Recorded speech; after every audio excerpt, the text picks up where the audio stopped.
Buenas noches con todos los asistentes. Hoy tendremos la ponencia de la tercera sesión, titulada Aplicación de Derechos Laborales, Beneficios, Régimen General y Ley MIPE, Remuneración Mínima Vital, Horas Extras, Bonificaciones, Feriados, la cual estará a cargo del ponente Julio Ángel Villena Guamaní, contador público colegiado con 6 años de experiencia en outsourcing contable en materia financiera, tributaria y laboral, destacado en empresas del sector privado de servicio comercial y exportación, con maestría en ciencias contables y financieras, con mención en auditoría y gestión tributaria. Las preguntas e intervenciones por parte del auditorio se realizarán al terminar la disertación. Al final de la presentación general, si hubiese alguna duda, los invitamos a levantar la mano para que puedan realizar sus preguntas y comentarios o dejarlos por el chat en el transcurso de la ponencia. Damos la bienvenida al contador Julio Ángel Villena Guamaní para que pueda iniciar con la ponencia.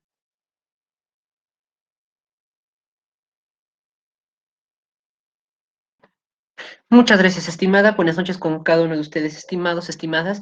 Entonces, volvemos nuevamente a nuestro curso de gestión de planillas.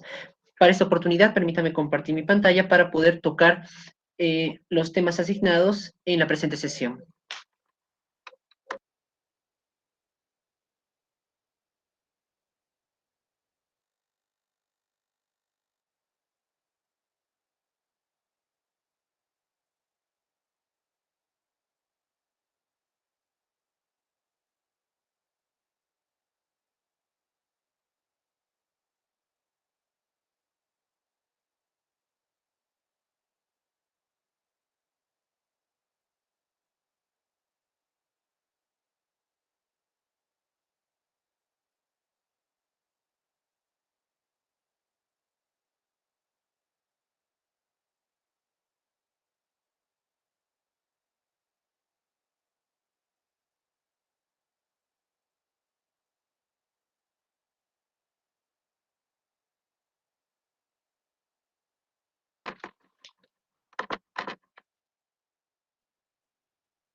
Bien, me confirman que pueden visualizar mi pantalla, por favor, y me escuchen sin ningún problema.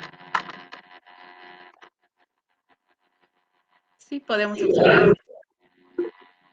¿Me escuchan? Queremos evitar que no haya problemas de señal. Ok, muchas gracias. Sí se visualiza.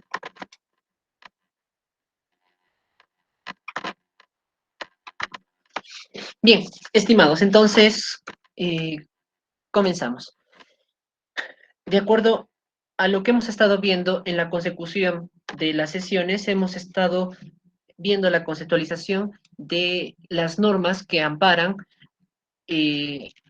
cuando se habla de la legislación laboral. En este caso, cuando hemos visto que no es lo mismo cuando se habla de un contrato civil que de un contrato laboral, donde un contrato laboral genera, en este caso, derechos y obligaciones por parte de los firmantes que han declarado expresamente la voluntad de llegar a una conciliación, llegar a un acuerdo y realizar una determinada actividad. En este caso, por parte del trabajador, prestar de manera personal su tiempo, disposición, para cumplir una función en un determinado horario bajo las órdenes o indicaciones del empleador o de la empresa y sobre el cual va a recibir una remuneración. El principal factor vinculante que determina que se está ante un contrato laboral que para efectos tributarios se denomina rentas de quinta categoría, se considera, en este caso, la característica de la subordinación distinto a la de un contrato de locación de servicio para considerar dicha acepción. Hoy lo que quiero tocar con ustedes son algunas pautas precisas del mismo. Yo lo que estoy tratando de presentar en este material, por lo general acostumbro a utilizar el Excel, es de manera sucinta algunos artículos o resúmenes de la propia norma. Sin embargo, también como parte del material de lectura complementaria se les está también dejando lo que es la propia ley para una mayor lectura. En este caso me voy al tema de los derechos del trabajador cuando está siendo subsumido o impuesto ante un posible despido del empleador. Entonces, la propia normativa del decreto legislativo 728 que nosotros habíamos visto en la clase anterior, nos da, en este caso, algunas pautas para poder conocer cuándo se considera, en este caso, el despido pueda ser justificado o este se considere nulo. Bajo algunos conceptos, es decir, no puede en este caso el empleador o la empresa justificar que una razón de despido puedan ser los motivos que están apareciendo en el cuadro azul relacionados al artículo 65. El hecho de que una persona tenga el derecho de afiliarse a un sindicato o quiera actuar en representación de los trabajadores o que trate de presentar una queja o un procedimiento ante su empleador o ante las autoridades competentes. La discriminación por raza, sexo, religión, opinión o idioma, e inclusive el embarazo de una persona si se despide dentro de los 90 días anteriores o posteriores al parto. Es decir, bajo esas razones no puede haber una vulnerabilidad o un quiebre de los derechos de una persona a ser despedido por estas razones, dado que tenemos el derecho a opinar, tenemos el derecho a la libre expresión, a poder en este caso formar grupos de defensa contra el trabajo, perdón, grupos de defensa del trabajador en resguardo con la empresa, dado que cuando hablamos de la manifestación de voluntades de ambas fuerzas en un contrato laboral, cuando se habla de una empresa es un ente que puede abarcar varias personas detrás de ella, es decir, un conjunto colectivo. En cambio, el trabajador solo es una persona. Entonces, ahí se ve que hay cierta desigualdad o no hay la protección debida que el trabajador tuviese. Por eso también mencionamos en una clase anterior sobre la, la irrenunciabilidad de los derechos, cuando se daría inclusive si el empleador obligara al trabajador a que firmara en un acta, en un escrito, a que renunciara sobre los beneficios que le corresponde de acuerdo al tiempo que ha trabajado. Entonces, de alguna manera, estas justificaciones que busca defender eh, el decreto legislativo 728 y es más, en una posible fiscalización donde se busque las razones de despido injustificado por parte del empleador hacia el trabajador, lo cual puede generar una contingencia de una multa si es que se determina que hubo razones de despido de las que están tipificadas en el artículo 65.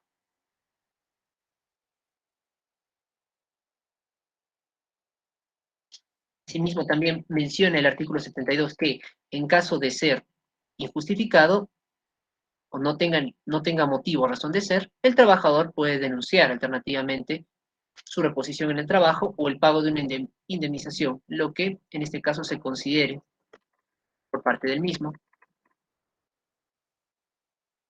Más adelante vamos a hablar sobre el tema de lo que corresponde a las indemnizaciones, si es que el trabajador así lo solicitara, o en este caso, la reposición por parte de la reposición de nuevamente ser incluido en su trabajo.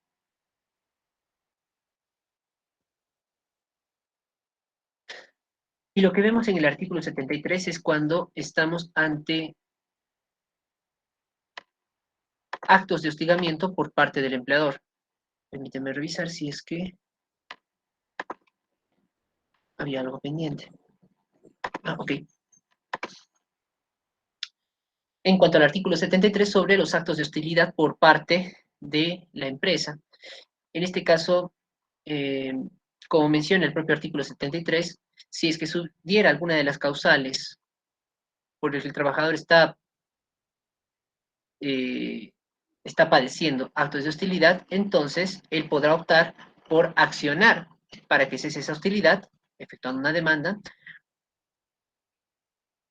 o también al término del contrato efectuará una demanda por la indemnización, a lo que se refería el artículo 76, una indemnización por el despido o en este caso la situación del acto de hostilidad. Como referencia,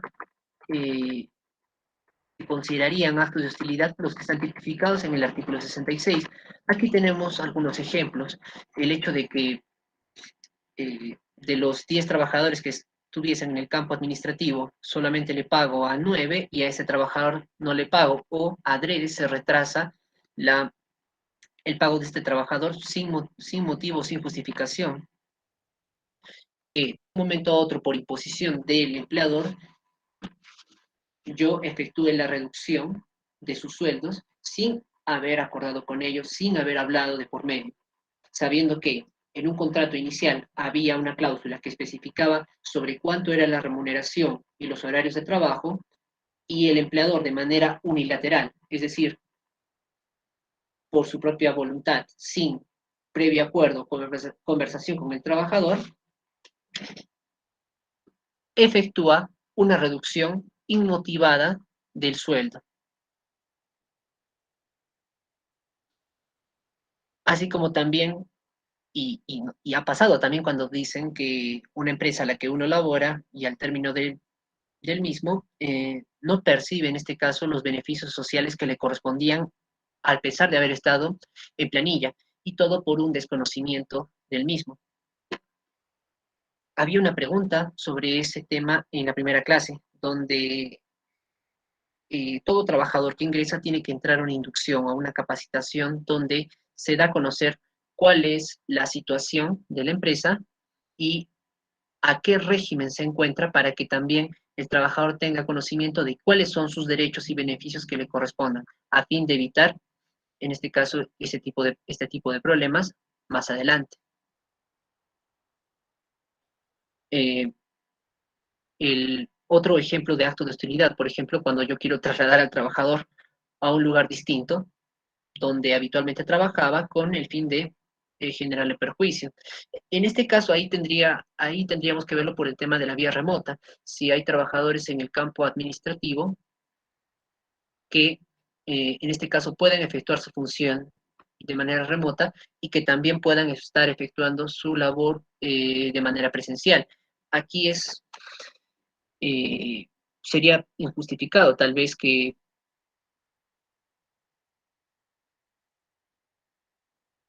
posiblemente en una zona donde no requiere, en este caso, la labor administrativa, sino más operativa, esta persona simplemente se encuentra allí y no puede ejercer la totalidad de sus funciones, o haya sido derivado a una área con el fin de alguna manera, de perjudicarlo, simplemente no darle las condiciones para que pueda desarrollar su función.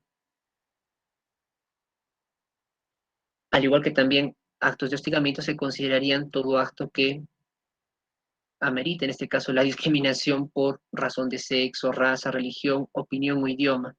Eh, en este caso, el área de recursos humanos implementa lo que es también eh, una pequeña subárea para poder atender cualquier caso que se dé de los trabajadores, donde se tiene que manejar todo tipo de quejas, incomodidades, o inclusive también establecer un buzón de sugerencias, del cual no tendría por qué el empleador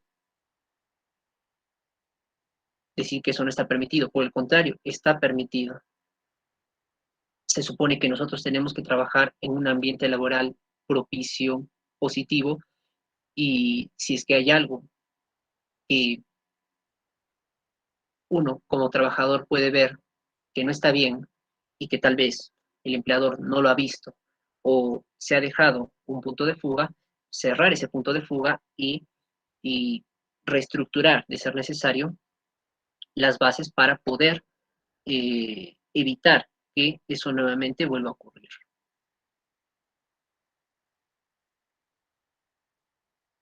Y es correcto en este caso que también, antes de efectuar una acción, debe en este caso efectuar o tener los medios suficientes de prueba para poder demostrar que se encuentran ante actos de hostilidad. No hace mucho, por el mes de marzo y abril, nosotros los contables tenemos la obligación de efectuar la declaración anual. Entonces fui destacado para dar apoyo de dirección a una empresa donde había entrado a laborar una colega que estaba recién comenzando, pero tenía una adjunta que era mayor, mucho mayor que ella, y al menos por lo que se ha dejado entrever, esta persona no perdía la oportunidad, se los digo así, de querer siempre hacer quedar mal, en este caso en este caso a la contadora que estaba entrando recién a laborar, donde se notaba en este caso, era claro los actos de hostilidad, en este caso si es que eh, se requería el apoyo nunca fue brindado por parte del área, e inclusive las formas de responder, los tratos que se dan entre personas, donde ya también pasa la línea del respeto, e inclusive acallar las opiniones de otras personas para que ellos impongan cuál es su forma de pensar y que esa forma de pensar no puede ser, en este caso, debatido por nadie, lo cual también ha llevado que ese hostigamiento no solamente pase al área contable, sino también ha pasado al área de recursos humanos e inclusive a la gerencia, donde se ha determinado que esta persona no genera un clima laboral propicio para trabajar. Entonces, las recomendaciones que se dieron precisamente para la colega era hacer un llamamiento, en este caso, al área de recursos humanos, sea al asistente o en este caso al jefe, para que testifique que lo que está ocurriendo dentro del área pueda ser, en este caso, visto por un tercero. Y si es que es necesario, también efectuar medios de prueba como una grabación. El tema de la grabación es algo interesante porque sabemos que cuando hablamos cara a cara, una persona eh, puede en este caso desenfadarse y decir muchas cosas. Sin embargo, cuando tú le dices que vas a grabar, entonces es aquí donde la persona frena un poco en su trato, porque también si una persona no tiene ninguna restricción en hablar con claridad las cosas, entonces sabe que no tendría nada que temer ante una grabación, porque esta grabación puede ser llevada a la propia área de recursos humanos y en caso de tener una negativa, esto recién podría irse también con las autoridades competentes que estén fuera de la empresa, en caso no hubiese una acción inmediata para poder detener esos actos de hostilidad.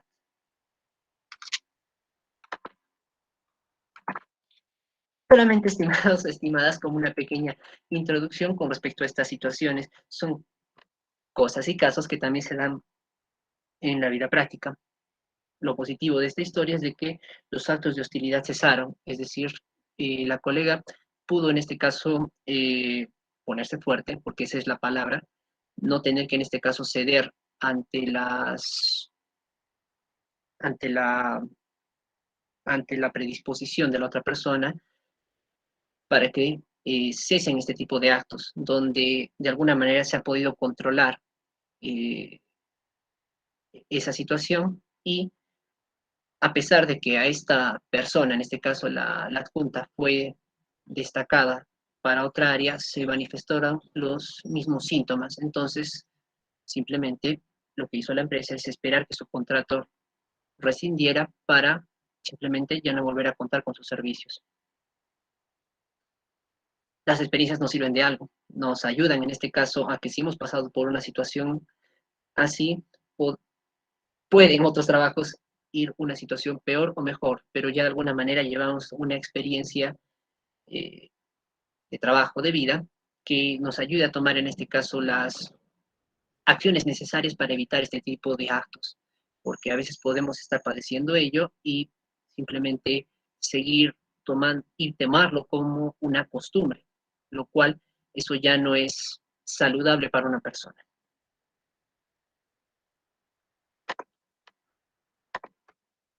Bien, aquí paso a este tema, estimados, de acuerdo al tema de la sesión 3, que va relacionado a los beneficios que tiene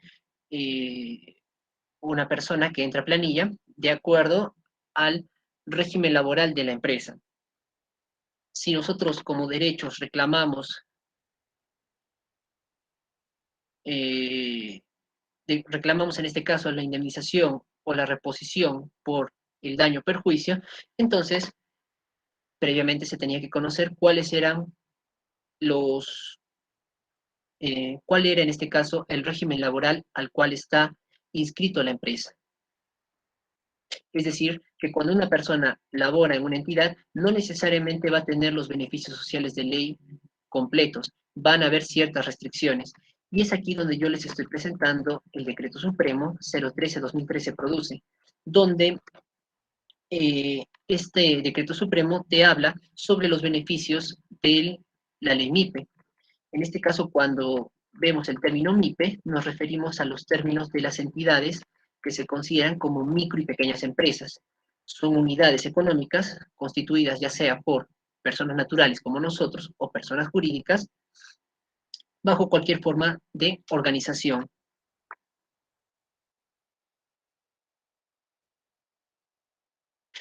Antes, este decreto supremo estaba establecido por el número de trabajadores. Sin embargo, a partir del 2015 ya no queda afecto esta aplicación por el número de trabajadores, sino que se va a basar en el número de ingresos.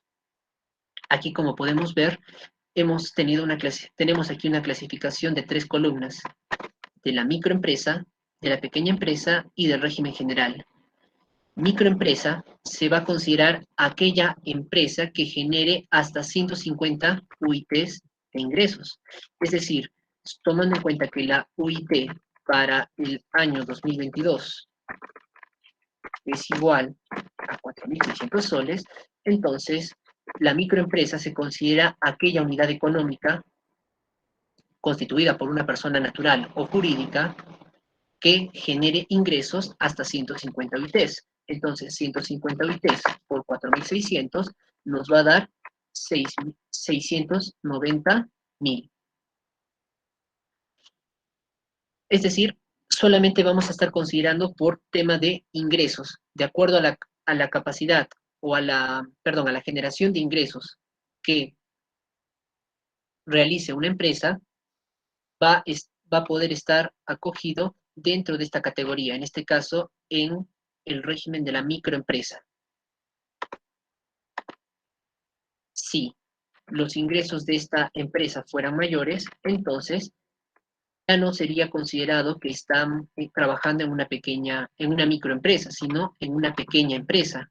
Para considerar que una empresa está bajo el Decreto Supremo 013-2013 en este caso, ser considerado pequeña empresa, tiene que haber generado ingresos hasta 1.700 UITs. En este caso, reemplazamos por 1.700 UITs y vemos que una empresa tiene que haber generado hasta 7.820.000 soles como ingresos para poder estar en el régimen de la pequeña empresa. Y por último, en el mismo hay lo que es, ¿no?, la mediana empresa y la gran empresa. En este caso, en la mediana empresa se considera toda empresa que haya generado ingresos hasta 2.300 UITs. En este caso, estaríamos hablando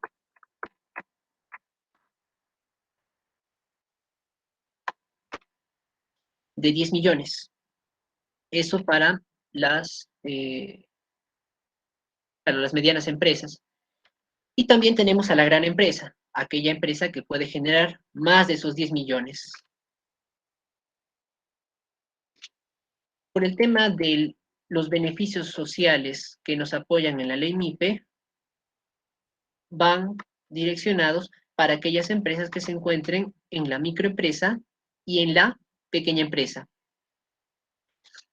En este caso, de manera estandarizada, voy a trabajarlo de esta manera, para que lo podamos visualizar. En primera, toda persona tiene derecho a una remuneración, es decir, que por este concepto, sea cual sea el régimen de la empresa, todos reciben una contraprestación monetaria por sus servicios, sea microempresa, pequeña empresa o régimen general, reciben una remuneración. Asimismo, todos tienen un descanso semanal obligatorio que constituye las 24 horas a la semana. En este caso, sea que por lo general es el día domingo, como su día de descanso. Es decir, un día donde el trabajador no labora, pero igual tiene un pago por su descanso semanal obligatorio. Quiero destacar aquí el tema de lo que estoy omitiendo líneas arriba. Cuando hablamos de los beneficios sociales de una empresa, voy a empezar por el régimen general, dado que lo que tengamos en el régimen general nos va a ayudar a determinar los demás regímenes.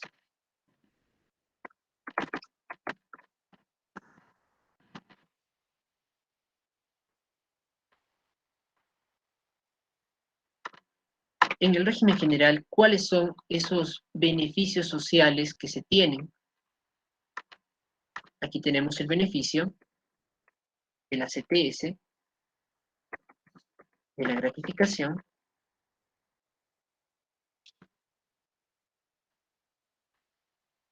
y de las vacaciones.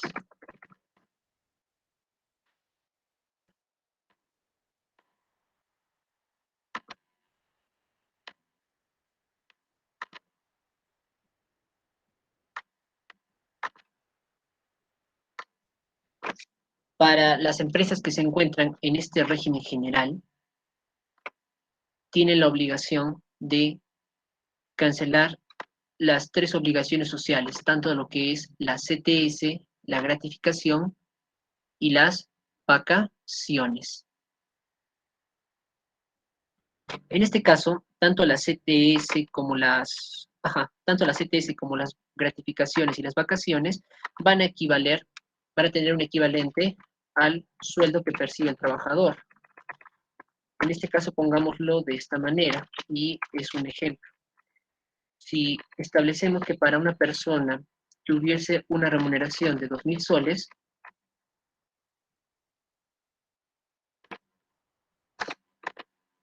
¿cuántos serían en este caso los beneficios sociales que se reconocerían por CTS, gratificación o vacaciones? En el caso de la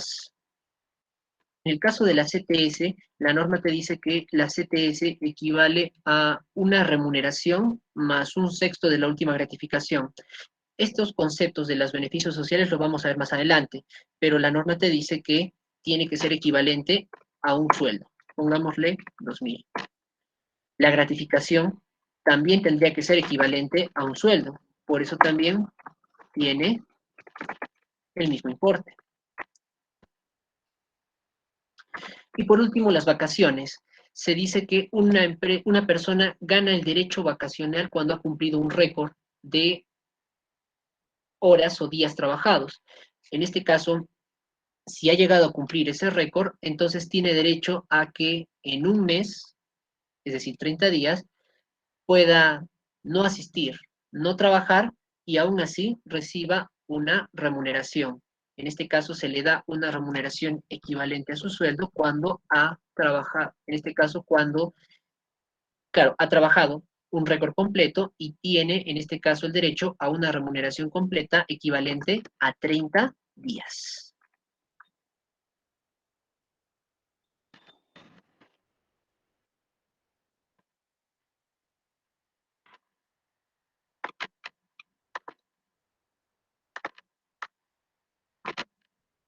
Permíteme hacerlo de esta manera para que quede un poquito más claro.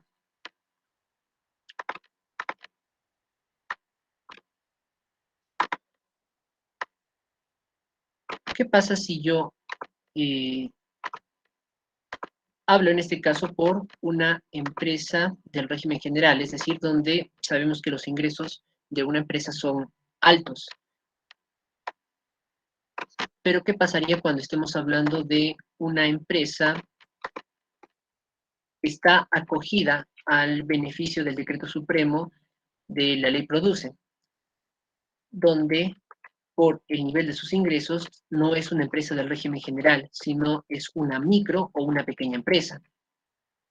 En este caso vamos a ir descendiendo.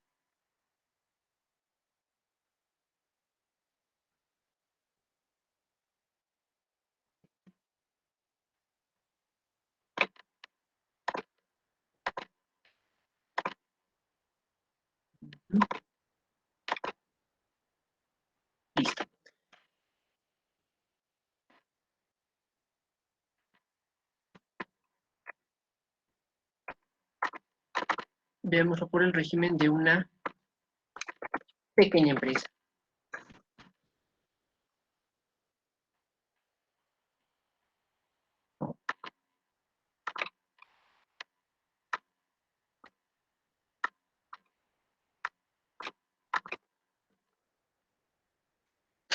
En este caso seguimos con el mismo ejemplo, donde hay un trabajador con un sueldo de 2.000 soles. Entonces la pregunta es, ¿cuáles son los beneficios sociales que le corresponden cuando está en este régimen? Entonces, cuando está en el régimen de la pequeña empresa, sabemos que esta persona que si bien percibe un sueldo equivalente al de una empresa del régimen general, no va a tener en este caso los mismos beneficios sociales. Aquí es donde va a haber la aplicación de la ley produce, donde se determinará el beneficio social. En la teoría te dice que una pequeña empresa paga prácticamente el 50% de todos los beneficios sociales. Vacaciones por 15 días, CTS equivalente a 15 días y una gratificación y media que se da en fiestas patrias o Navidad. En este caso, si queremos verlo de manera general en este cuadro, entonces estaría percibiendo esta persona prácticamente la mitad.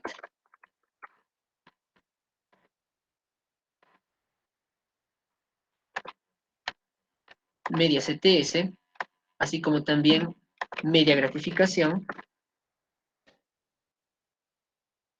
y un derecho a vacaciones por 15 días, el cual en este caso sería la mitad. Es decir, en el régimen de la pequeña empresa recibes el 50% de los beneficios sociales que percibirías en el régimen general.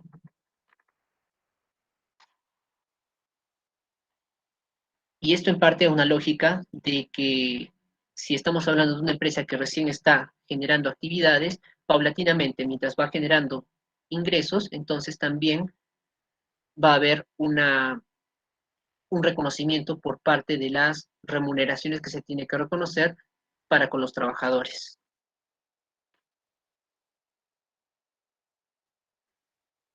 Y veamos el último punto por el régimen de la microempresa.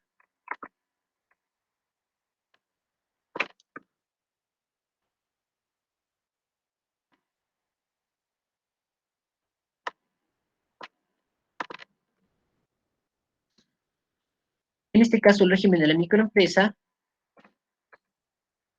para la determinación de los beneficios sociales, no va a percibir CTS, no va a percibir gratificación y solo va a percibir los 15 días de vacaciones.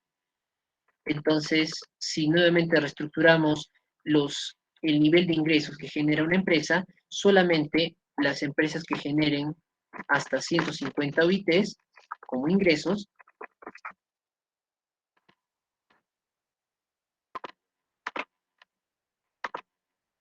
pagarán como beneficio social a sus trabajadores 15 días de vacaciones. Aquellas empresas que se encuentren acogidas al régimen de la pequeña empresa son las que han generado ingresos hasta 1.700 UITs y por lo tanto pagarán a todos sus trabajadores incluidos en planilla el 50% de los beneficios sociales.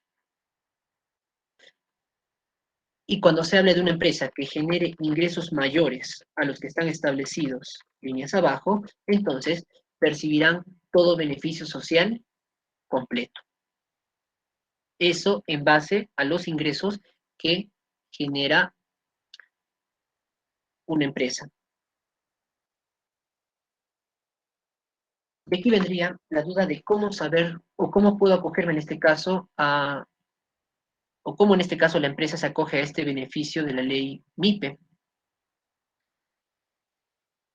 Este trámite se hace bajo el REMIPE, donde la empresa, si califica en este caso por su nivel de ingresos, puede califica por su nivel de ingresos, tiene un RUC activo y al menos cuenta con un trabajador en planilla, puede en este caso hacer la solicitud vía web para que pueda acogerse a este beneficio. Cuando nosotros buscamos en la acreditación del MINSA, se puede buscar en este caso por el número de RUC de la empresa y aparece en este caso si está acogida al régimen de la micro o la pequeña empresa para que se tenga conocimiento de manera pública que la empresa solamente paga ciertos beneficios sociales, es decir, solamente encontraremos ello. Podemos verlo a manera de ejemplo. Permítame compartir mi pantalla y vamos a acreditación REMIPE, a manera de ejemplo.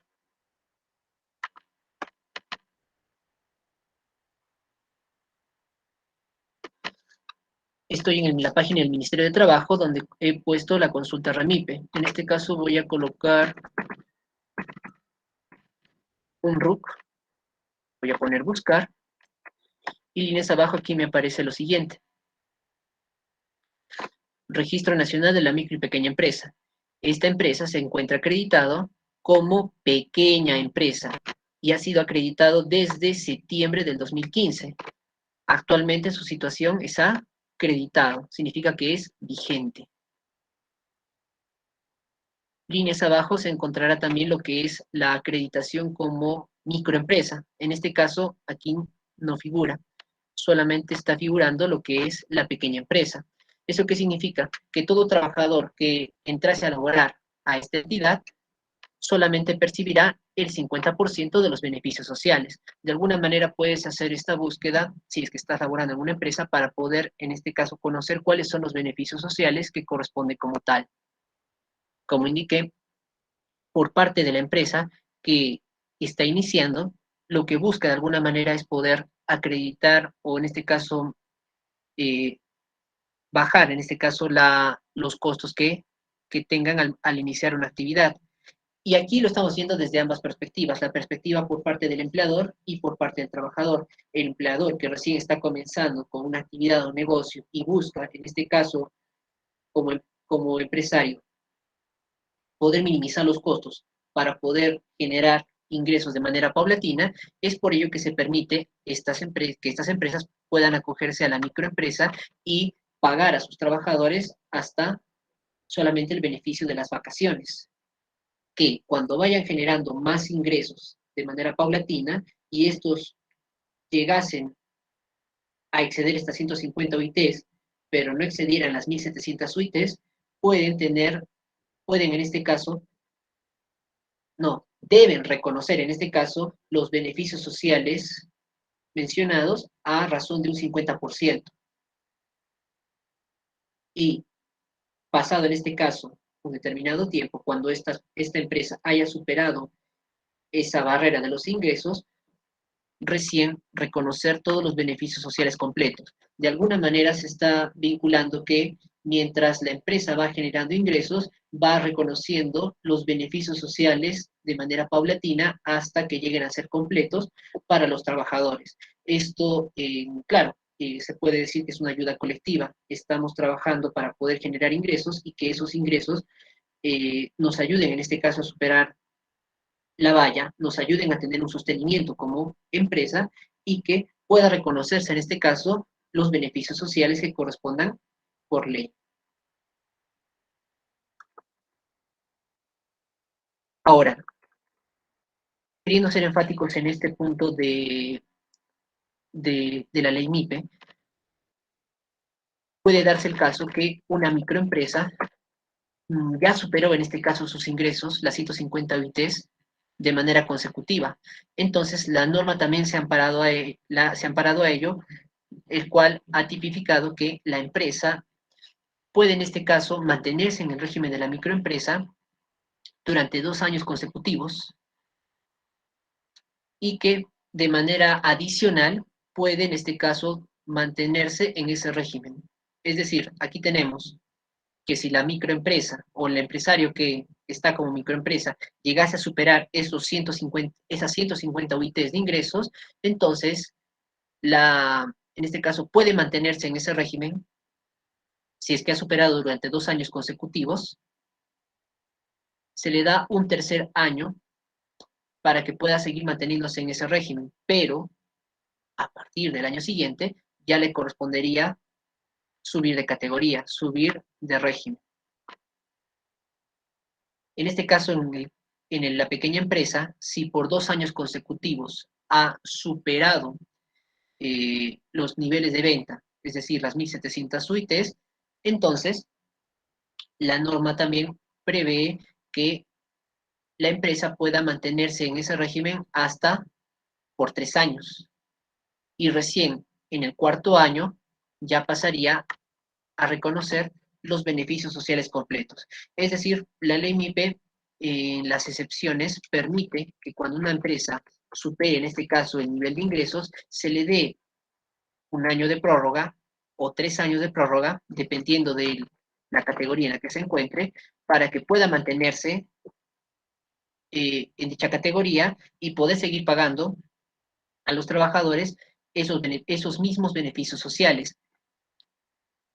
Y esto toma como previsión para que, tomando en cuenta que solamente tienen un tiempo de prórroga, todos los demás trabajadores tendrán el derecho a los beneficios sociales que correspondan de acuerdo a su al nivel de ingresos que tenga el negocio, que tenga la empresa,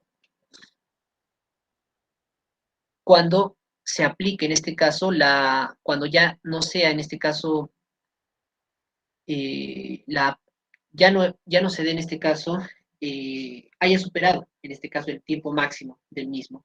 Es decir, sabemos que por el régimen de la microempresa, una empresa que haya superado durante 2 años consecutivos, se le da 1 año adicional. Y aquella pequeña empresa que también durante 2 años consecutivos haya superado el nivel de ventas, las 1.700 suites, entonces la misma ley le permite que pueda mantenerse hasta por 3 años en ese régimen. Esto como una previsión, dado que cuando superen ese tiempo de prórroga que la propia normativa les está dando, puedan pasar al siguiente nivel y empezar a reconocer los beneficios sociales que corresponden por ley.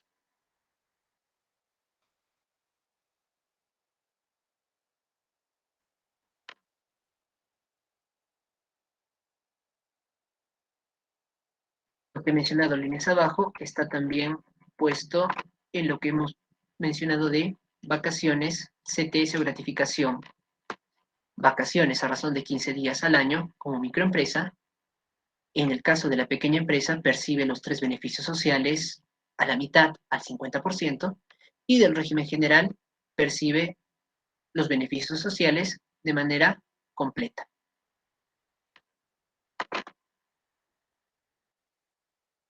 Asimismo, todo trabajador que ingrese a planilla, sea cual sea el régimen laboral, le corresponde estar asegurado a salud y también tiene que, de manera obligatoria, estar afiliado a un fondo de pensiones, sea en este caso una AFP o una ONP.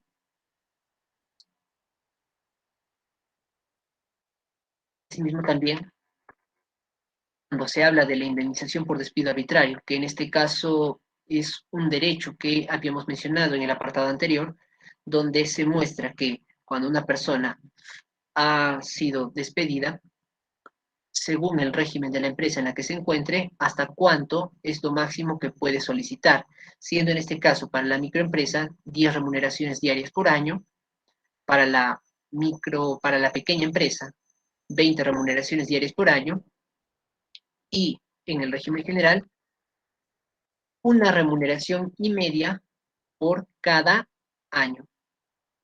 Más adelante vamos a ver el tema de los cálculos por cada uno de estos conceptos.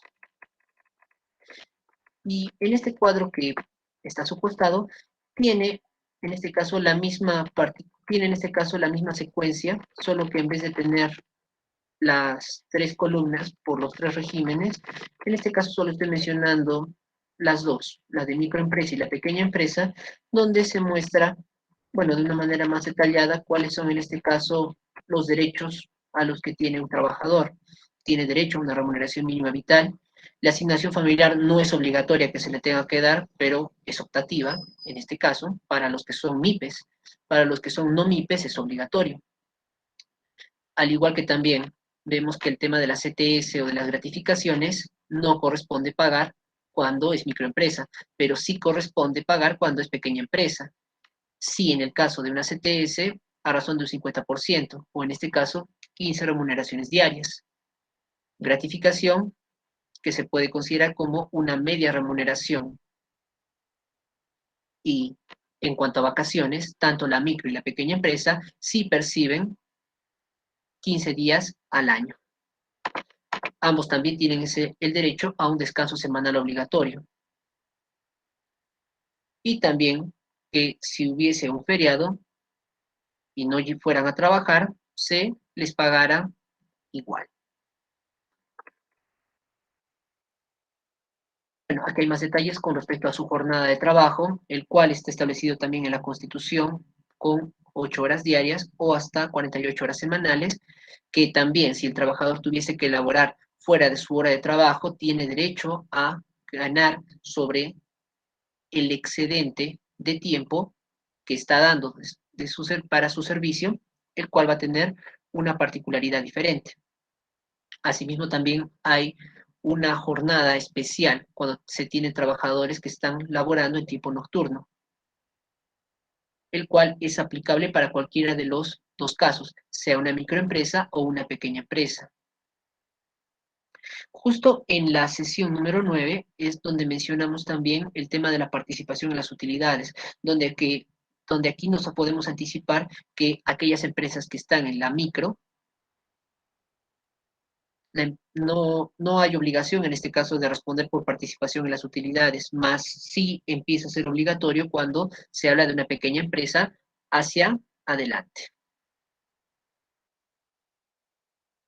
Aquí también tenemos lo que es el seguro complementario con tiempo de riesgo. En este caso, bueno, aquí habría un error en el cuadro, tendría que ser para ambos sí, indistintamente de cuál sea la actividad que genere la empresa, debería en este caso haber una cobertura por ambos casos, así como también el tema del seguro social y el de vida ley, perdón, y el sistema pensionario.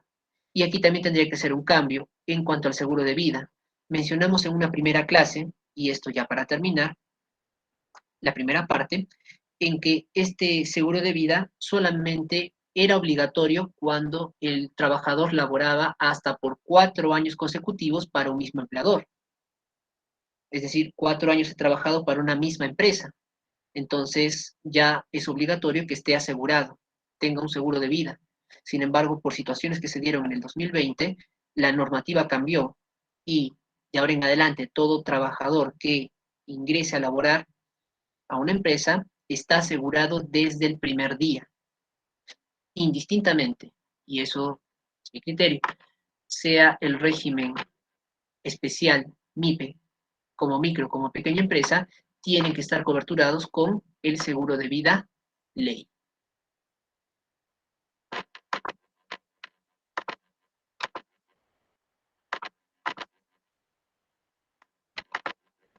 Hasta aquí, hasta aquí vamos a quedar con la primera parte de la sesión del día de hoy. Vamos a hacer un pequeño receso para continuar con la segunda parte. Te doy el pase, estimada.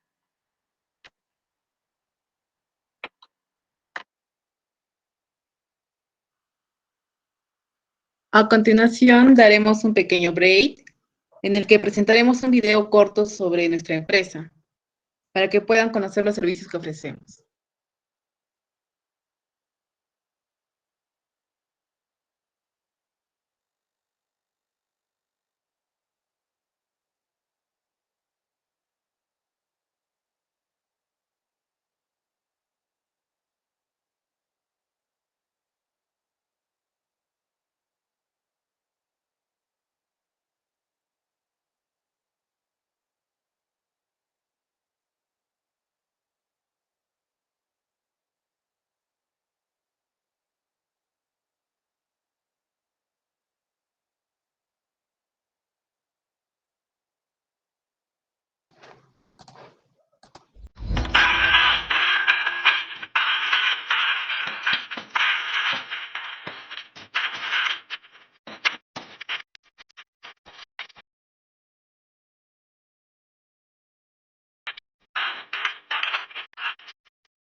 Recordarles que las preguntas o intervenciones por parte del auditorio se realizarán al terminar la presentación.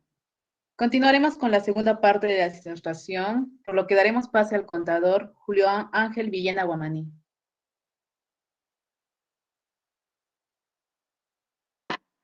Ok, estimada, muchas gracias.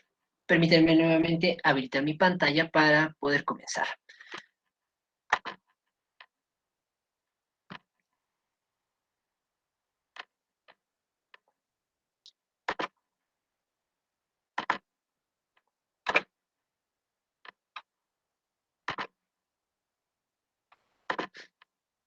Bien, estamos tratando de trabajar de manera sucinta con algunos puntos clave por temas de tiempo y también cumplimiento de una sesión. Entonces, se trata de poder darles de manera sucinta los puntos claves del mismo. Sin embargo, como recalqué al inicio, voy a también a darles lo que es la base legal como materia de lectura complementaria donde se refrenda la base o la ley, el cual nos va, en este caso, va a ayudar a enriquecer y complementar, en este caso, las explicaciones que se están dando de manera general, porque para poder ahondar en un mayor análisis de la normativa, ahí tendríamos que abarcar un mayor número de horas, el cual vamos a tratar de poder, poder llegar a algunos puntos que por temas de tiempo no se llegase a cobertura el día de hoy, poder hacerlos en la sesión del día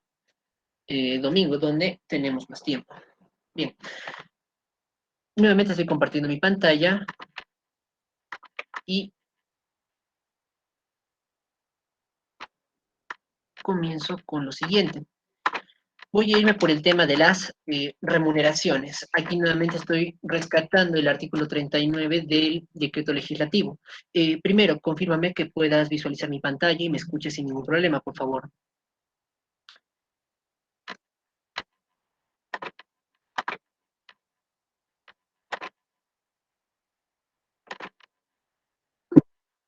Muchas gracias. Sí, de todas formas, si es que nos escuchase o hubiese algún problema, por favor, me avisa. Bien, nuevamente, en el tema de la remuneración, para esta sesión, mencionamos lo que es la remuneración mínima vital. Previo a ello, había rescatado de la propia normativa el concepto de lo que se define como remuneración, el cual se define el íntegro de lo que el trabajador recibe por sus servicios, sea en dinero o especie, cual sea la forma de denominación que se le dé, y siempre que esté a su libre disposición. En este caso, no especifica que tiene que ser con una contraprestación monetaria. Puede en este caso darse en bienes dinerarios como en no dinerarios. Mencionamos también en un primer momento que puede darse esa forma de pago y no habría ningún problema, siempre que no esté sujeto a una restricción por parte del empleador sobre la remuneración entregada, es decir, que no haya un condicionamiento y que por mi trabajo, por el tiempo que he brindado y por el acuerdo previo del contrato pueda recibir la remuneración pactada, obviamente descontando con los beneficios de ley, obviamente descontando en este caso los fondos de pensiones y los descuentos necesarios para que yo pueda percibir en este caso el neto de dicha remuneración. En este caso, estaba buscando un concepto que definiera el concepto de la remuneración mínima vital y bueno, este concepto me pareció el más propicio, el cual es considerado como el ingreso mínimo fijado por el Estado que todo trabajador dependiente ha de percibir por la puesta a disposición de sus servicios en favor de un empleador. Es decir, los empleadores no pueden considerar remuneraciones mensuales inferiores a dicho monto. Entonces, si el propio Estado establece que esta va a ser la remuneración mínima vital, entonces es el ingreso mínimo que se solicitaría o el ingreso mínimo que se requiere como obligación de una empresa en pagar a sus trabajadores, el cual, como bien indica, no puede ser en este caso menor. Si es que llegase a ser menor, en todo caso se tendría que determinar las razones y causales de por qué percibe una remuneración menor a la establecida. Aquí estaba adjuntando una captura de pantalla del Decreto Supremo 03-2022, donde en este año 2022 se ha dado el cambio de la remuneración mínima vital, el cual en este caso considera la aplicación de la Constitución Política y el derecho del trabajador, y también considerando la concordancia de la situación actual en que se objete subir la remuneración mínima vital en 95 soles adicionales. Es decir, antes la remuneración mínima vital estaba establecido en 930 soles, y ahora más estos 95 soles se tiene que, a partir de un 1 de mayo del 2022, se tiene una remuneración mínima vital vigente de 1025 soles, el cual tiene vigencia desde el 1 de mayo en adelante hasta que nuevamente se efectúe un decreto supremo donde modifique la remuneración mínima vital.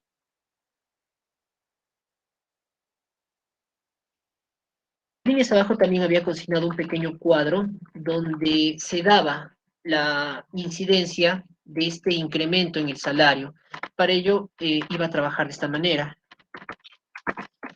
Si la remuneración mínima vital se establecía hasta el 30 de abril del 2022 y la que es vigente a partir del 1 de mayo, entonces vemos de alguna manera cuál ha sido en este caso, el crecimiento o la evolución de este concepto. Si decíamos que hasta un 30 de abril al trabajador se le pagaba 930, entonces a partir de un 1 de mayo se le paga 930 más 95 soles, lo cual constituye los 25 soles, perdón, los 1025 soles vigentes a partir del 1 de mayo. Asimismo, también, ¿cuál ha sido la incidencia de este incremento mínimo vital? Que si la empresa o la entidad va a tener trabajadores, o tenía en este caso trabajadores que percibían la remuneración mínima vital, entonces va a tener que haber un ajuste, uno, en un reconocimiento de su remuneración. Y al mismo tiempo, cuando vimos la clase anterior con respecto a los costos que asumiría en este caso el empleador, se incrementarían. Cuando contratamos un trabajador, no solamente estamos contratando por el tema de la remuneración pactada, sino que también el empleador asume costos adicionales derivados de un contrato de trabajo. En este caso, se aplica el tema de salud, donde sabemos que el salud se aplica a razón de un 9%. Entonces, tenemos en este caso que la remuneración asciende a 92.25. Si queremos en este caso ver cuál ha sido la evolución, esto lo vamos a tomar como, permítanme ampliar este concepto.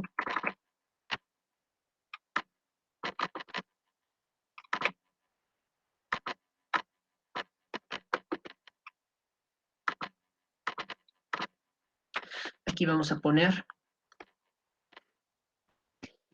un valor relativo.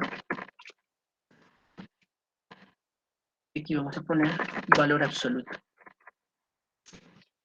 Solamente para efectos de ver cuánto significaría en números la variación que se da de un momento a otro, y valor absoluto vendría a ser en este caso el porcentaje que representaría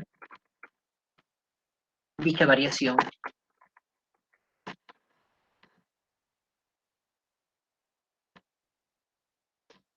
En este caso, vemos que ha habido un incremento en la remuneración de 95 soles y eso genera un cambio a razón de un 10%. Si lo queremos ver, en este caso, desde la perspectiva empresarial, diríamos que ha habido en este caso un incremento salarial con respecto a los trabajadores en un 10%. Si es que hay un incremento en un 10%, entonces implica que como empresa también tenemos que reconocer el costo de salud que la empresa asume, que el empleador asume. En este caso es el 9% de la remuneración pactada. Si a un trabajador le estoy pagando una remuneración mínima vital, entonces hasta el 30 de abril le pagaba 83.70, aportaba 83.70 a la salud, pero a partir del 1 de mayo ahora se aporta 92.25.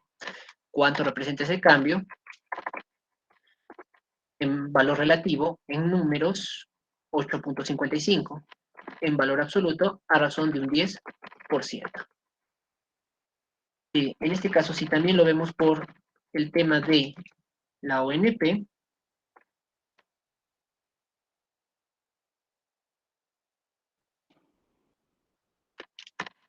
este caso, la ONP, recordemos que no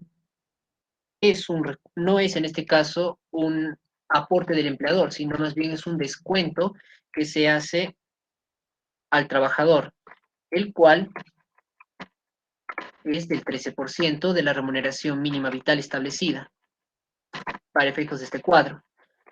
En este caso tendremos que efectuar una multiplicación por el 13%.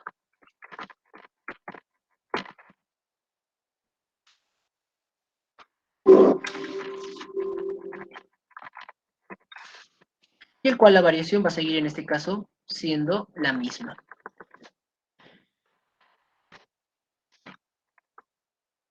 Y otro concepto en este caso por el tema de la asignación familiar. No lo estoy detallando mucho el día de hoy, dado que este concepto está destinado para hablar con mayor amplitud en la sección número 4.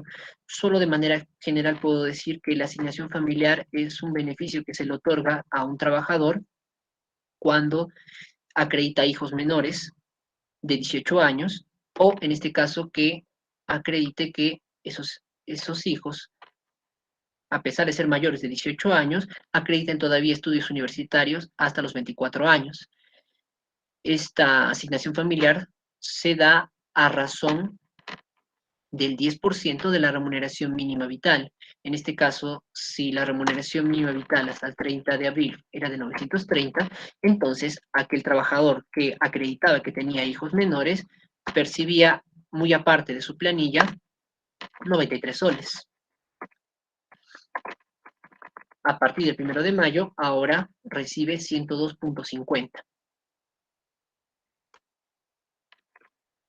Y también hay otras modalidades que se establecen. Aquí, por ejemplo, tenemos todo lo que hemos mencionado hasta ahora es por el régimen laboral general. Si queremos, en este caso, ir a regímenes especiales, como por ejemplo el trabajo por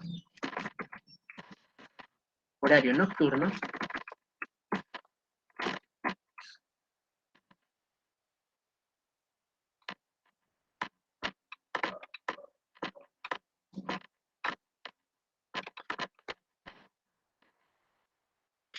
indica que el trabajador que esté en un horario nocturno no puede percibir una remuneración mínima de la vigente más un 35% adicional. Es decir, hasta el 30 de abril yo le pagaba al trabajador, estaba en un horario nocturno, 930, más el 35%. En este caso yo estoy multiplicando por 1.35 para que ya me den en este caso el resultado tanto de la suma de la remuneración mínima vital más el 35% adicional, el cual era 1.255.50. Y a razón del cambio de la remuneración mínima vital, ahora a un trabajador que esté en el horario nocturno no puede pagarse menos de 1.383.75. ¿Puedes pagarle más? Sí. ¿Puedes pagarle menos? No.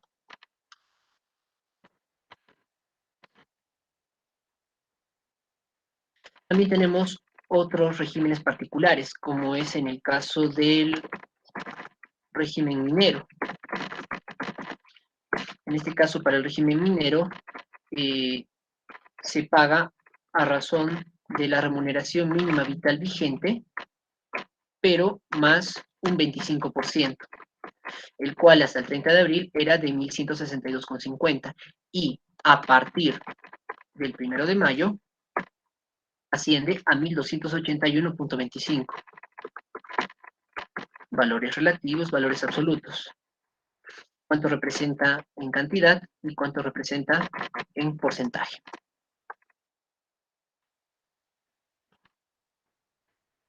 También hay uno para los periodistas. En este caso, cuando se habla de una remuneración mínima para el periodista, es hasta,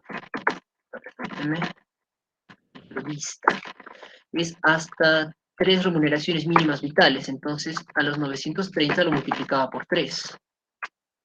Y a partir del 1 de mayo, un periodista no puede ganar menos de esta cantidad cuando le realiza, en este caso, labores como tal. Esto también, ¿qué incidencia tiene en otros conceptos?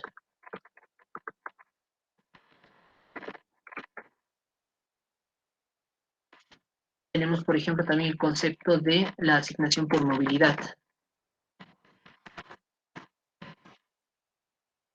el cual, por normativa, y esto no está en la ley de trabajos, sino está en la ley del impuesto a la renta, donde al trabajador se le puede dar una asignación por movilidad, el cual no puede ser mayor al 4% de la remuneración mínima vital por cada día. Esto ya es un tema por efectos de renta, porque si yo le diera una cantidad de dinero al trabajador indeterminada, puede en este caso que esté dando sumas por actos de liberalidad y los cuales no se den un control. Entonces, por efectos, no de una ley laboral, sino por efectos de la ley del impuesto a la renta, establece que solo se reconoce como asignación por movilidad cuando se da como tope máximo hasta el 4% de la remuneración mínima vital por día. Si es que el empleador decide darle el excedente sobre ello, entonces, para efecto, eso ya es por liberalidad de la empresa, pero para efectos del impuesto a la renta, que es otra normativa, ya tiene una incidencia aparte, ya tiene una afectación distinta. Entonces, la asignación por movilidad es sobre la remuneración mínima vital el 4%. En este caso, 37.20, es decir, que cuando yo le daba movilidad al trabajador para que pueda desplazarse, sea por temas administrativos o por temas de asistir a otro centro, sea en este caso, el banco o alguna entidad pública, solamente se le podía dar hasta un máximo de 37 soles por día. El cambio de la remuneración ahora se amplía más la valla, es decir, ahora puedo darle al trabajador hasta 41 soles por día y eso se considera como movilidad para efectos de la ley del impuesto a la renta, que es diferente a la ley laboral.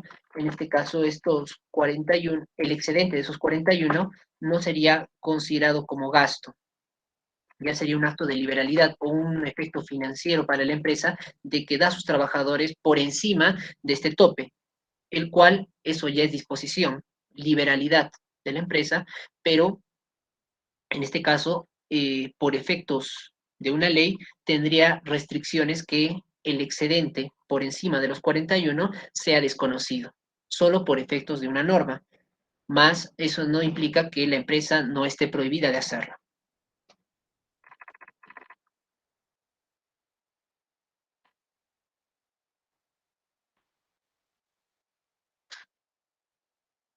Bueno, estos son los cambios más significativos que se han dado en este caso por el incremento de la remuneración mínima vital. Incrementa la remuneración mínima vital, afecta en este caso tanto las aportaciones y descuentos que se efectúan al trabajador. Asimismo, también si tuviese conceptos que están afiliados a la remuneración mínima vital, como la asignación familiar, entonces también sobre ellos va a haber un incremento. Así como también si es que hubiesen otros regímenes de trabajo, sea por el horario nocturno, el régimen minero, el régimen del periodista, su remuneración va a crecer proporcionalmente en cuanto al incremento de dicha remuneración. Y bueno, muy aparte, por tema de ley del impuesto a la renta, no por una ley laboral, también está vinculado que la remuneración mínima vital se asciende, también en este caso asciende el límite que la ley establece para poder dar asignación de movilidad a los trabajadores.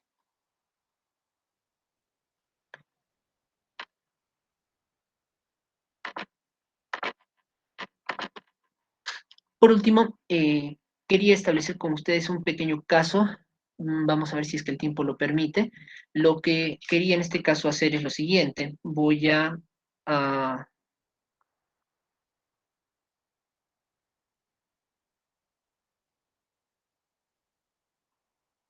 en este caso, tenía una pequeña planilla con 6 trabajadores donde yo podía en este caso dar una asignación aleatoria.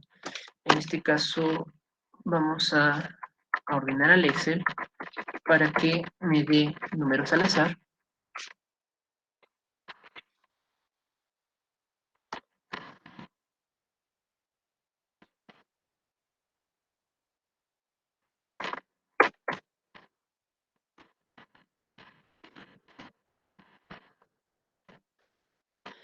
Sabemos que la asignación familiar, vamos a colocarlo ahora desde no abril, sino mayo, corresponde en este caso reconocer el 10% de la remuneración mínima vital vigente, en este caso 102.50.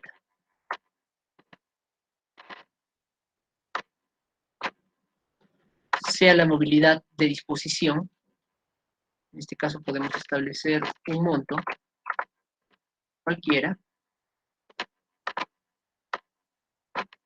una bonificación extraordinaria no necesariamente para todos,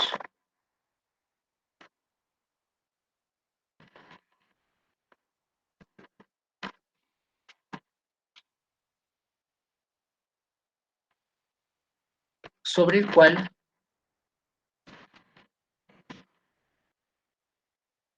permíteme, voy a fijar esto para que ya no se esté moviendo.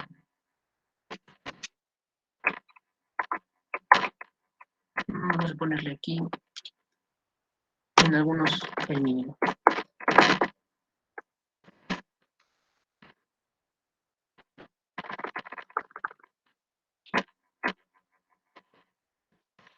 Entonces tenemos una remuneración establecida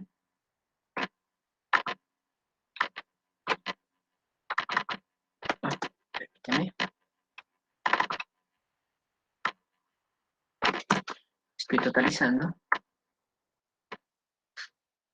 Y es sobre esta propia remuneración del cual va a estar afecto a los aportes y descuentos de ley que vimos la otra vez. En este caso, si solamente lo veo por un fondo de pensiones, para efectos de este caso, solamente la ONP,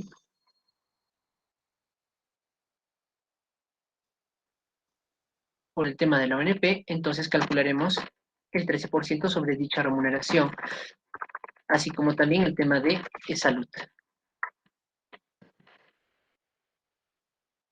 Al final estableceremos el neto a pagar, el cual se dará el total de la remuneración menos el descuento del fondo de pensiones.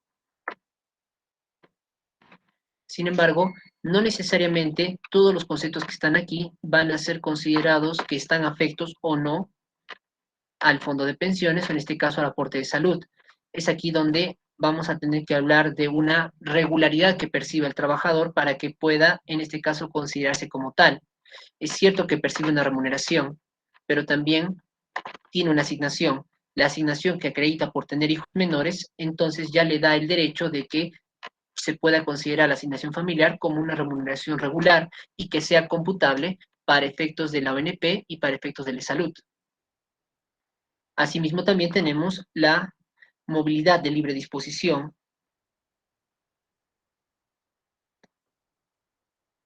y en este caso la bonificación extraordinaria.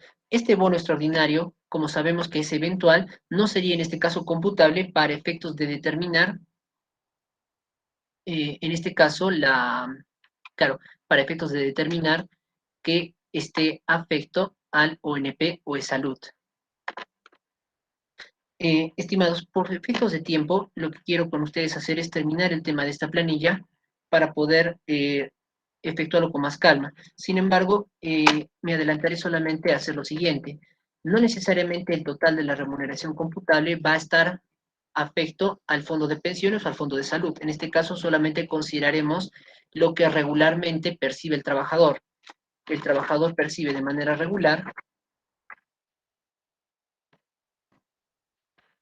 una remuneración establecida según contrato, una asignación familiar y en este caso una movilidad de libre disposición, por lo que la bonificación extraordinaria o el bono extraordinario no sería computable o no sería en este caso,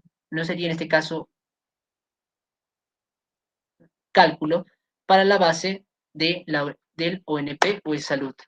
En este caso, la remuneración base para poder calcularlo va a ser menor.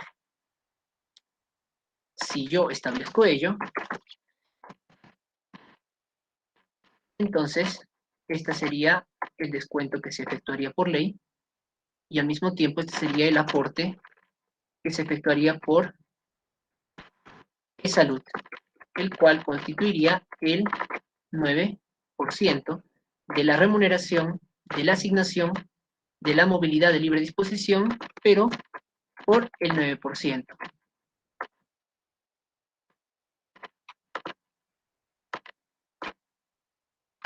Y de esta manera tenemos nuestra planilla tentativa. Lo que yo quisiera en este caso es problematizar más estos conceptos con respecto a algunos temas para que pueda en este caso a determinar la incidencia o la particularidad cuando se trabaja con cada persona, en este caso por su remuneración y por cualquier concepto adicional que recibiría, si es que tendría en este caso afectación para la determinación del fondo de pensiones o en este caso del aporte que se da de salud, entre más.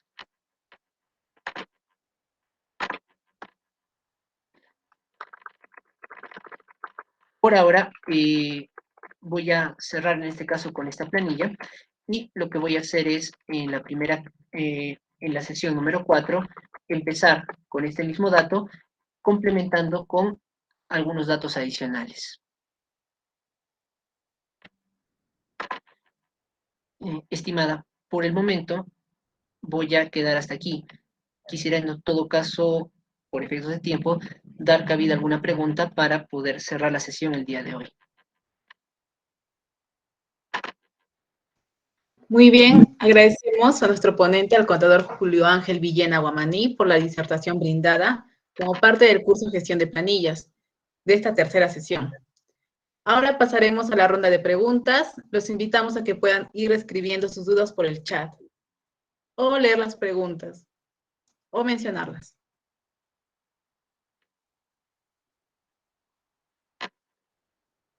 Sí, a ver, primero antepongo, vamos a problematizar en este caso nuestra planilla para poder agregar algunos conceptos adicionales, el cual me parece interesante poder combinarlos con la sesión número 4, el cual, bueno, considero que podría ser más enriquecedor. Aquí vamos a considerar el tema de las horas extras, así como también el trabajo de los feriados, donde vamos a efectuar los cálculos correspondientes para poder reconocer esas particularidades o ese sobretiempo que realiza el empleado, se realiza el trabajador cuando tiene que prestar horas adicionales fuera de su horario de trabajo, sabiendo que en un horario de trabajo no puede exceder en este caso las 48 horas semanales y que en función labora al día a razón de 8 horas diarias. Asimismo, también problematizar en algunos conceptos sobre la asignación familiar, el cual, bueno, solamente estoy dando algunas nociones por temas de esta planilla. Sin embargo, en la sesión 4 hay apertura para poder dar una mayor amplitud del mismo. Este concepto no tiene mayor amplitud en cuanto a alguna problematización que se diera en alguna normativa compleja, sino es la incidencia del reconocimiento, el cual ante una denuncia por parte del trabajador pueda en este caso ser susceptible de corresponderle al trabajador, podría en este caso haber un reconocimiento por parte de la empresa y al mismo tiempo el pago de una multa pecuniaria que establezca, en este caso, el órgano fiscalizador, que es una FIL.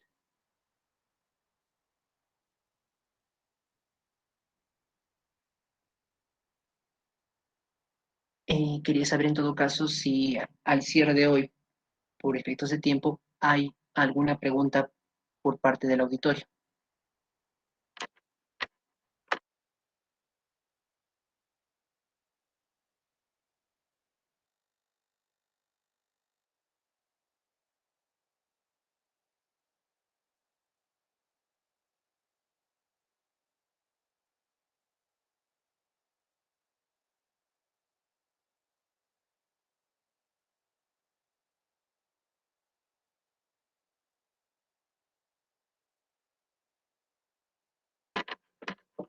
Ok, Karen, muchas gracias.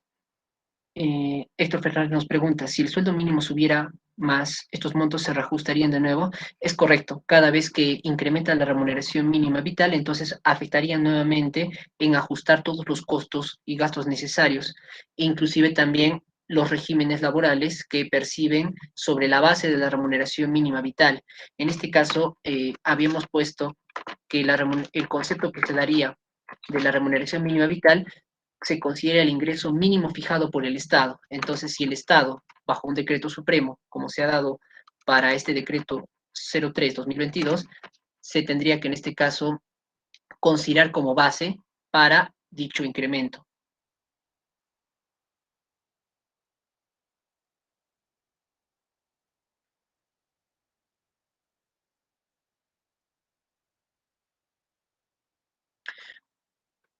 Ok, Héctor. También para recalcar, en este caso, eh, dar mención del mismo. Eso significa que indistintamente del régimen laboral en que una empresa se encuentre, como hablamos en este caso de la micro, la pequeña empresa, si ha establecido con su trabajador estar un, en una remuneración mínima por el Estado de 930 hasta el 30 de abril y vigente a partir de 2025, entonces se tendrá que efectuar dicho cambio. No es necesario en este caso que se tenga que renovar otro contrato, basta en este caso que por la normativa propia de la ley se dé ese ajuste, el cual se dará en las boletas de pago o estará sustentado en las boletas de pago, por lo que no sería necesario en este caso modificar el contrato para establecer una remuneración mayor que se había hecho anteriormente.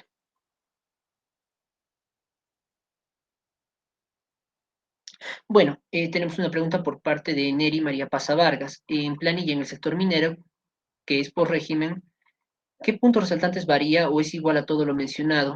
Bueno, principalmente el cambio de la remuneración mínima vital para el sector minero, aparte de que está basado en 2025 para el sector privado, se va a tener que reconocer un 25% adicional. Ahora, si es que estamos hablando de empresas que están trabajando en socavón o en tajo abierto, entonces ahí sabemos que hay un riesgo del trabajador, donde también que reconoceríamos el seguro complementario por tiempo de riesgo, el cual es un aporte que también efectúa, en este caso, el empleador. En la sesión anterior habíamos mostrado un pequeño cuadro de tributos sociales. En este caso, mencionamos que el seguro complementario por tiempo de riesgo es una cobertura adicional que se da sobre la salud. Si bien se aporta un 9%, esto permite que para empresas que tengan trabajadores que están eh, directamente relacionados a trabajos de riesgo puedan ser coberturados por cualquier incidencia que se pueda dar, donde el seguro complementario se da por 4 escalas, siendo en este caso el régimen minero la escala mayor, cuando se trabaja en minas y canteras, donde el aporte es hasta 1.83%, ya incluyendo el IGB correspondiente. Al mismo tiempo, si queremos también hablar sobre ello, existe lo que es el Fondo Complementario de Jubilación Minera Siderúrgica, el cual también está basado en base a la remuneración que percibe el trabajador.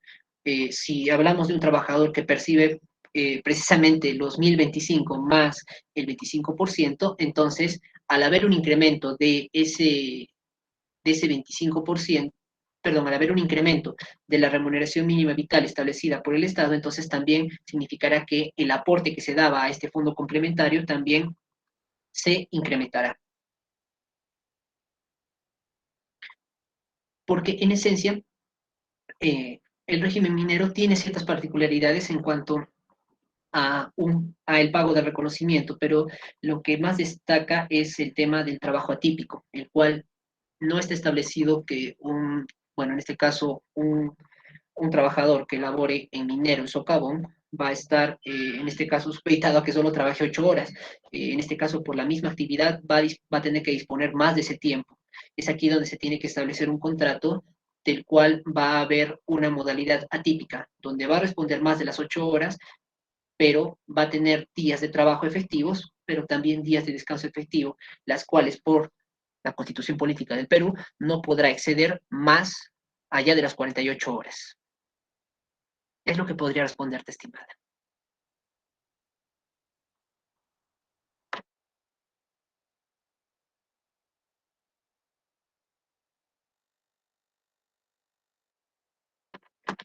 En este caso, claro, en este caso, cada régimen laboral por la actividad del negocio siempre va a tener una complejidad o una incidencia. Entonces, es necesario que cuando se dé este tipo de cambios se pueda tener un cuadro que se remita al empleador de la incidencia de los costos incrementales que incidirían en la planilla. Obviamente, entre más trabajadores, más será en este caso la afectación por parte del costo laboral de la empresa y al mismo tiempo un mayor percibimiento por parte del trabajador.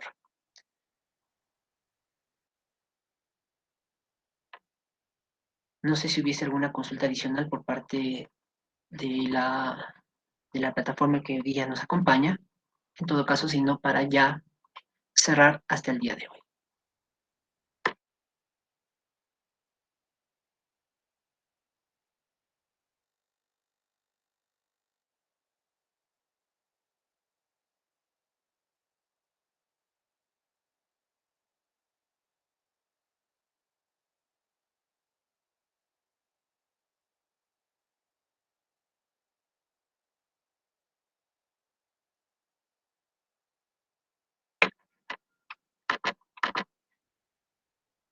Estimado, parece que no hay más comentarios o preguntas. En todo caso, te doy el pase para el cierre del día de hoy. Listo, viendo que no hay más dudas de nuestros asistentes, agradecemos al especialista Julio Ángel Villena Guamaní por habernos brindado una excelente ponencia en esta tercera sesión del curso Gestión de Planillas. También agradecemos a los asistentes por su participación. Recordarles que todo el material y las grabaciones de esta sesión se encontrarán dentro de 24 horas en la plataforma Classroom para que puedan ser consultadas en el momento que ustedes prefieran. Este domingo a las 18 horas continuaremos con la cuarta sesión. A su vez, queremos invitarlos a que puedan seguirnos en nuestras redes sociales, en Facebook e Instagram como Mind Group Capacitaciones. Bien, muchas gracias por su asistencia y participación. Que tengan buenas noches.